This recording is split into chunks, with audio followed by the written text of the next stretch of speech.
It's just after 4 o'clock in the morning, the 13th of September, 1759. A flat-bottom boat drifts silently down the St. Lawrence River, close to the northern shore. In it, crammed shoulder to shoulder, sit men of Fraser's 78th Highlanders. They can't see much. There's no moon. The cliffs above them are black shapes against a slightly less black sky. Somewhere up there, French sentries are watching the water. A voice rings out from the clifftop. A challenge. In French.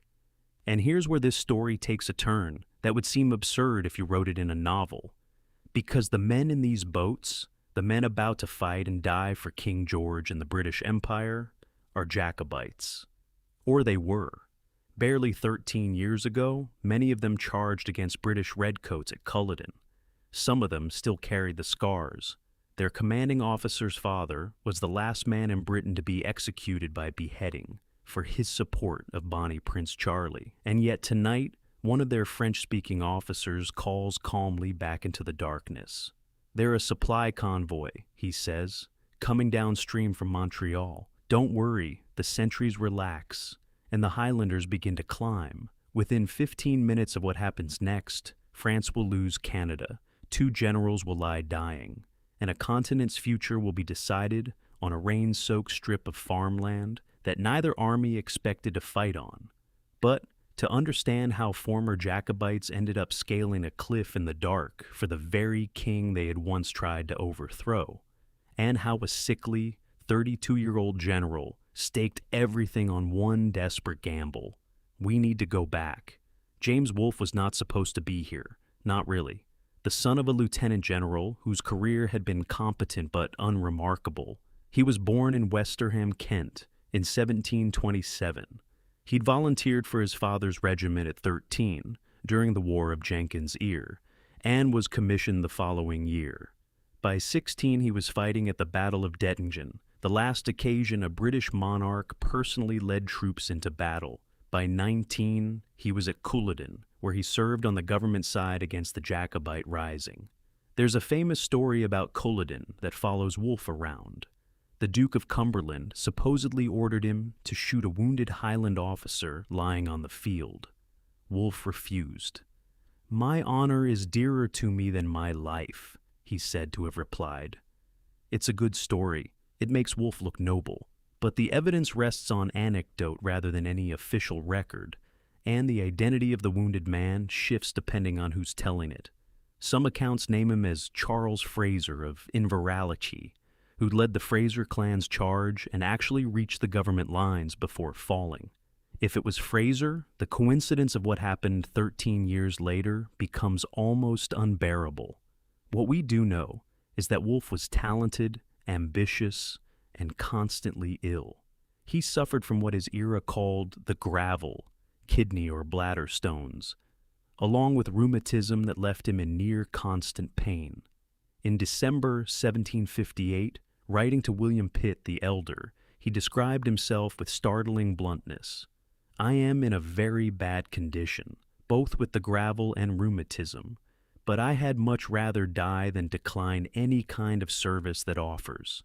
He told Pitt to dispose of my slight carcass however he saw fit. He was 31 years old. Pitt took him at his word. The 7 Years' War was going badly for Britain in North America, where it's remembered as the French and Indian War, and Pitt needed someone aggressive enough to change that. Fort William Henry had fallen in 1757. Its garrison had been massacred during the retreat, a horror later immortalized in The Last of the Mohicans. The following year, at Fort Carillon, Ticonderoga, a British force of some 15,000 men had been repulsed by fewer than 4,000 French defenders under the Marquis de Montcalm.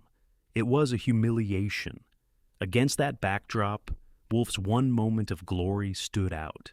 At the siege of Louisbourg in 1758, he'd led an aggressive amphibious assault on the fortress defenses, wading through surf under heavy fire to establish a beachhead, and his energy had been decisive in the fortress's capture. He wasn't just brave, he was a thinking soldier. He'd developed new firing and bayonet techniques during his years of garrison duty in Scotland, ideas later published posthumously as General Wolfe's instructions to young officers. He trained his regiments hard, and they trusted him for it. When someone at court remarked that Wolfe was mad, George II is said to have replied, "Mad, is he? Then I hope he will bite some of my other generals." Pitt's broader plan for 1759 was ambitious. A three-pronged assault on French Canada. In the west, a force would attack Fort Niagara and push into modern-day Ontario. A main army of 11,000 men would advance northward through New York, past the ruins of Fort William Henry towards Montreal. And in the east, an amphibious expedition would sail up the St. Lawrence and strike at the heart of New France, Quebec. Wolfe would command the eastern prong. He was 32. The task was enormous. Quebec was the key to everything. Perched on cliffs above the narrowing of the St. Lawrence, it was the capital of New France, and whoever held it controlled the river, and with it, the interior of the continent. Defending it was the Marquis de Montcalm, France's most successful commander in North America. Since his arrival in 1756, Montcalm had won at Oswego, Fort William Henry, and Ticonderoga. He had over 13,000 men inside or around the fortified city. He was experienced, cautious, and he had the terrain on his side. But before Wolfe could even think about fighting Montcalm, someone had to chart the river. The St. Lawrence was vast, treacherous, and largely unknown to the Royal Navy. The French had removed the navigation buoys. Admiral Sir Charles Saunders, commanding the fleet, needed a way through, and the man who found it was a 30-year-old sailing master aboard HMS Pembroke named James Cook. Most people know Cook as the explorer who mapped the Pacific and claimed New South Wales for Britain. Fewer know that his career as a surveyor began here, on the St. Lawrence, under the tutelage of an army engineer called Samuel Holland. Holland spotted Cook's natural talent at Louisbourg the previous year, and with the encouragement of Captain Simcoe of the Pembroke, taught him the art of charting and map-making. Over the winter of 1758 to 59, Cook had honed those skills along the Gulf of St. Lawrence. Now, in the spring and summer of 59, he put them to use. Cook's surveys of the Traverse, a notoriously dangerous stretch of the river, where the channel narrowed and the currents ran treacherous between rocky shoals, helped guide 22 warships and over 100 transports upstream to Quebec. It was painstaking, dangerous work. Cook and the other masters took soundings in small boats, often under the watch of French Allied scouts along the shoreline. Rather than laying new buoys that might be moved or destroyed, the smaller reconnaissance vessels simply anchored close to the shallows and stayed there, forming a living corridor of markers that the larger warships could follow. A captured French pilot, watching the fleet navigate a channel the French themselves considered impassable for large warships, reportedly expressed astonishment that the British had mastered the river in weeks when the French hadn't managed it in 100 years. By the 27th of June, Saunders' fleet lay off the eastern tip of the Ile d'Orléans, within sight of Quebec. They found the island abandoned. The campaign could begin. It did not go well. For 3 months, Wolfe tried everything and achieved almost nothing. The French struck first. On a moonless night in late June, they sent 7 fire ships and 2 burning rafts downstream towards the moored British fleet. It was a moment of genuine jeopardy. If Saunders' ships were damaged or forced to scatter, the soldiers already landed on the Ile d'Orléans would be stranded, cut off, with no way home. But the officer leading the French fire ships lost his nerve and ignited his vessel too early. The sailors on the other boats followed his lead, and suddenly the darkness lit up, exposing the whole attack. Royal Navy crews rowed out in longboats, grappled the burning hulks, and towed them clear. HMS Centurion had to cut her anchor cables and drift to safety, but not a single British ship was lost. 7 French sailors were killed. Exactly a month later, the French tried again. 100 fire rafts this time, sent downstream on the current. Once more, Cook and the Pembroke's crew were among those who hauled the flaming debris aside. Once more, Saunders' fleet survived without a scratch. But Wolfe couldn't crack the fortress. On the 31st of July, he launched a major assault at Beauport, east of the city. It was a disaster. The attacking troops were landed on the wrong stretch of shore, scrambled across mudflats under heavy fire, and were thrown back with somewhere between 400 and 500 casualties. The French defenders lost barely 60 men. It was a humbling echo of Montcalm's earlier victories, and it shook Wolfe's confidence badly. After Beauport, Wolfe turned to uglier tactics. He ordered his men to burn French settlements along both banks of the river. Farms, barns, homes, a scorched earth campaign meant to goad Montcalm into coming out and fighting in the open. Over 1,400 farms were reportedly destroyed. The wily Frenchman, who knew perfectly well that defenders win sieges, refused to take the bait. He outnumbered Wolfe by something like 13,000 to 7,000. He sat tight behind his walls and waited for winter to do his work for him. By late August, Wolfe was running out of everything: time, options, and health. Autumn was coming. A French relief force was moving towards Quebec from Montreal under Colonel Bougainville, and Wolfe himself was falling apart. Dysentery and fever had been added to the rheumatism and kidney stones that already plagued him. He believed he might die before the campaign was over, and he may not have been entirely wrong. There's a story, well attested though impossible to verify completely, that on the night of the 12th of September, as the boats drifted silently down the St. Lawrence towards the cliffs, Wolfe recited lines from Thomas Gray's Elegy written in a country churchyard to the officers around him. The paths of glory lead but to the grave. He reportedly told them he would rather have written that poem than take Quebec the following morning. Whether he actually said it or not, it's hard to imagine a more fitting epitaph for what was about to happen. The plan was a gamble, the kind a desperate man makes when nothing else has worked. Instead of attacking the heavily defended eastern approaches again, Wolfe would land his men at the Anse au Foulon, a narrow cove about 3 kilometers west of Quebec, and have them scale the cliffs to reach the plateau above. The cliffs were steep, roughly 50 meters high, and the French considered them unclimbable, which is precisely why they were lightly guarded. To mask the operation, Admiral Saunders launched a feint bombardment against Beauport, the same stretch of shore where Wolfe had been bloodied in July. The French defenders in Quebec stared eastward towards the guns. Meanwhile, in the darkness upriver, flat-bottom boats carrying the assault force slipped downstream on the current, hugging the northern bank. French sentries along the cliffs heard the boats, but the British had learned that a French supply convoy was expected that night from Montreal, and this is where Fraser's Highlanders proved their worth in ways that went far beyond the bayonet. The regiment contained men who'd grown up speaking Gaelic and French, but not English. Many of their officers had spent time in France, some as Jacobite exiles after the 45.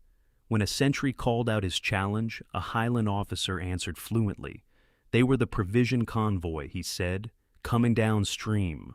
All was well. The sentries relaxed, and the first men began to climb, scrambling up in single file, hauling themselves through scrub and loose rock. Volunteers and light infantry went first, followed closely by the Highlanders with their broadswords slung across their backs. By the time the alarm was finally raised, the clifftop guard post was already overwhelmed. By dawn, roughly 4,500 British troops stood in a line of battle on the Plains of Abraham, a stretch of open farmland belonging to a farmer named Abraham Martin. Quebec's weakest walls faced them, and Montcalm, who had spent 3 months refusing to come out, now made the mistake that cost him Canada. He attacked. The reasoning wasn't entirely foolish. Montcalm believed, wrongly as it turned out, that Wolfe was bringing siege guns up from the ships, and that the western walls wouldn't survive a bombardment. He also knew that Bougainville's force of perhaps 3,000 men was somewhere behind the British, about 10 miles to the west. If he attacked from the front, whilst Bougainville struck from the rear, the British would be caught in a vice. But Montcalm didn't wait for Bougainville, and then he made a second error. Unsure whether Admiral Saunders's bombardment of Beauport was a feint or a genuine landing, he left over 4,000 of his best troops guarding the eastern approaches. The force he led out onto the plains that cloudy, drizzly morning numbered roughly the same as Wolfe's. No advantage at all. The governor of Quebec released only 3 cannon from the city walls. Against Wolfe's single gun, this would be an infantry battle, decided by musketry and nerve. The British formed their line, from right to left, the 35th Foot Grenadier companies of the 22nd, 40th, and 45th, then the 28th, where Wolfe stood, the 43rd, the 47th, Fraser's 78th Highlanders, and the 58th on the far left. 3 regiments waited in reserve. For roughly 2 hours, French-Canadian irregulars and their indigenous allies skirmished from the flanks and the tall grass, picking off redcoats one by one. The casualties mounted. Wolfe ordered most of his men to lie down. Then, at about 10 o'clock, Montcalm's regulars and militia began to advance, and Wolfe played his hand. He had ordered his men to double-load their muskets that morning. 2 balls rammed down each barrel. The effect, when discharged, was devastating, like a shotgun blast. But double-loading halved the effective range. The British would have to hold their fire until the French were terrifyingly close, 35 to 40 yards. And there would be no time to reload before the French reached them with the bayonet, unless the volley broke them first. The French came on. The sergeant major of the 40th Grenadiers, writing his account barely 2 months later in Boston, recorded the moment with the spare clarity of a man who was there. The enemy advanced, fired at 50 yards, and then the action became general. Wolfe ordered his men to stand, present, fire. The double-loaded volley tore through the French ranks at point-blank range. In the stunned silence that followed, the British reloaded, 1 ball this time, and fired again. Then they advanced, delivering rolling volleys as they went. 5 minutes, maybe 8. The French line shattered. Fraser's Highlanders drew their broadswords and charged, screaming their war cries in Gaelic, pursuing the fleeing French towards the city walls. They paid for it. Nearly a quarter of all British casualties that morning came from the 78th. 187 killed and wounded out of a total British bill of somewhere around 600. Among their dead were at least 2 officers, Captain James Macdonell and Lieutenant Alexander Macdonell, who had charged with the Jacobites against Wolfe at Culloden 13 years before. They had changed sides. They hadn't changed their willingness to be first into the fight. The Highlanders were only checked near the walls by cannon fire from a floating battery covering the St. Charles Bridge, and by militia firing from the tree line. But the battle, the main engagement, the 15 minutes that decided the fate of a continent, was over. French casualties were roughly similar, around 600 killed and wounded, with over 350 taken prisoner. It was over for Wolfe, too. He'd been wounded in the wrist early in the fighting, but stayed on the field. Now, as he moved forward with the advancing line, he was hit twice more, in the groin and then in the right side of the chest. The chest wound was fatal. He was carried to the rear. Lieutenant Henry Brown, who held the dying general, later wrote that the scene was like a family in tears and sorrow which had just lost their father. When someone cried out, "See how they run?" Wolfe roused himself. "Who runs?" he asked. "The enemy, sir. They give way everywhere." The accounts agree on what happened next, even if the exact words have been polished by generations of retelling. Wolfe issued one final order, for the 28th Foot to cut off the French retreat at the St. Charles Bridge, and then said something close to, "Now, God be praised, I will die in peace." He was 32 years old. There's an irony worth pausing over. A rogue theory, supported by some contemporary sources, holds that the fatal shot may have been fired not by a French soldier, but by a British deserter, an English sergeant whom Wolfe had demoted, who'd crossed to the French lines before the battle and specifically requested to join the Canadian sharpshooters for a chance to kill his former commander. He claimed afterwards that he'd done it. There's no confirmation. But the possibility that Wolfe was killed by one of his own adds a darkness to the story that Benjamin West's famous painting, 11 years later, would carefully leave out. West's Death of General Wolfe, painted in 1770, became one of the most celebrated images in 18th century art. Lines stretched out the door at its first London exhibition. It showed Wolfe dying in a pose deliberately echoing Christ's descent from the cross, surrounded by mourning officers.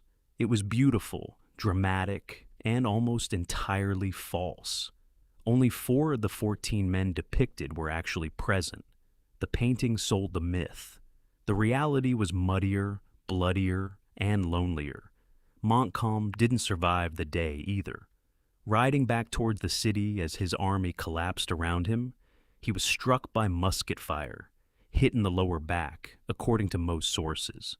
Carried into Quebec, he was told by the surgeon that the wound was fatal. "So much the better," he reportedly replied. "I shall not live to see the surrender of Quebec." He spent his final hours writing a letter to the British commander recommending the French wounded to their care, and another attempting to negotiate the city's surrender, though he lacked the authority to do so. He died at around 5 o'clock the following morning, the 14th of September, age 47. He'd spent his last hours writing letters, recommending the French wounded to British care, and attempting to negotiate a surrender he had no legal authority to offer. They buried him in a crater left by a British shell beneath the chapel floor of the Ursuline convent. His remains weren't moved to a proper mausoleum until 2001, 242 years after the battle that killed him.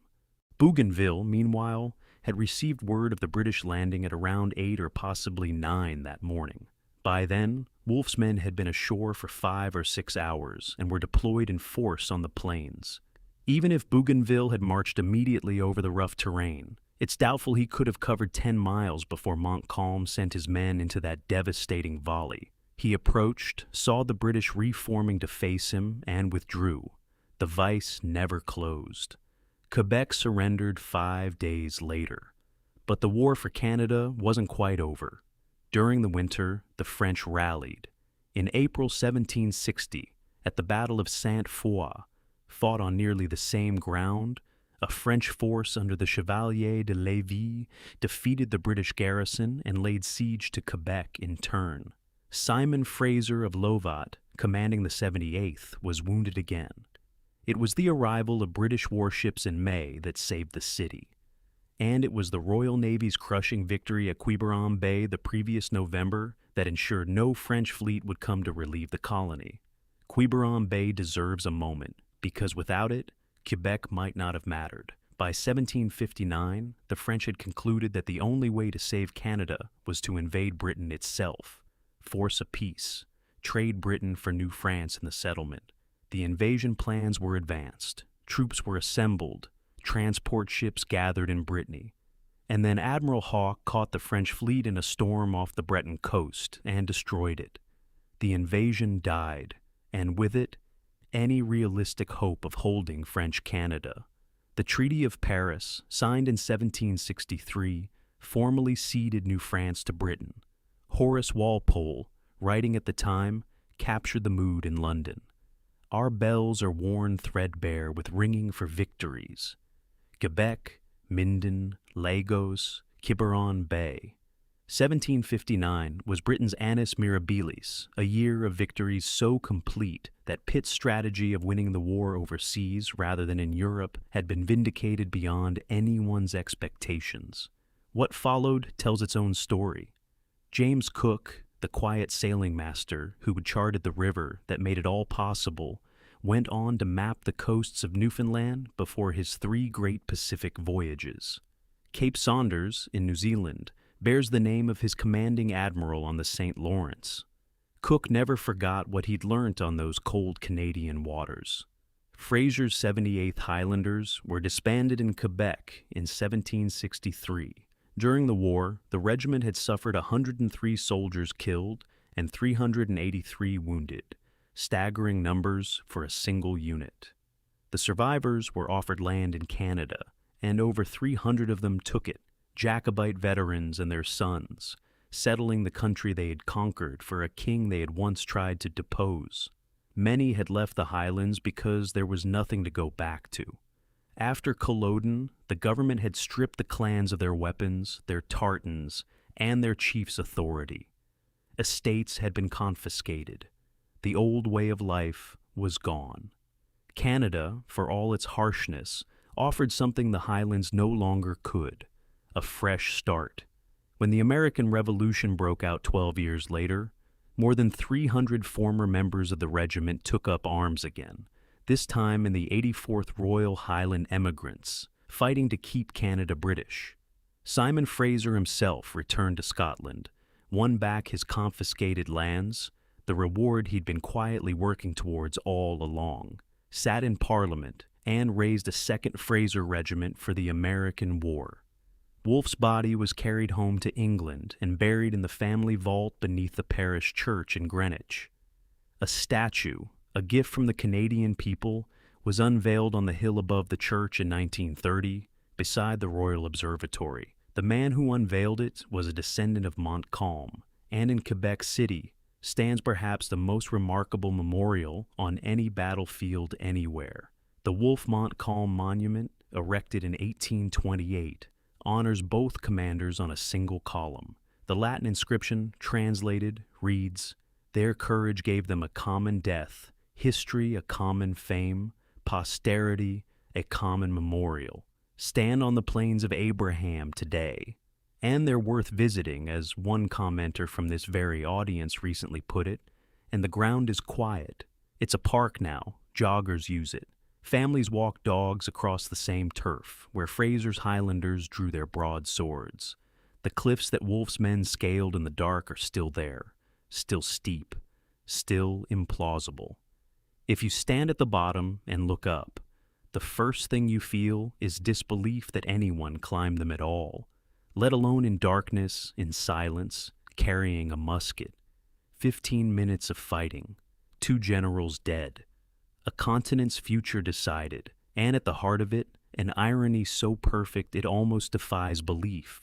The men who made it possible, the men who bluffed the sentries, scaled the cliffs, and led the charge, were the same men the British Army had crushed at Culloden just 13 years before. They fought for a king who'd taken their lands, their language, and their way of life. Some fought because they had no other choice.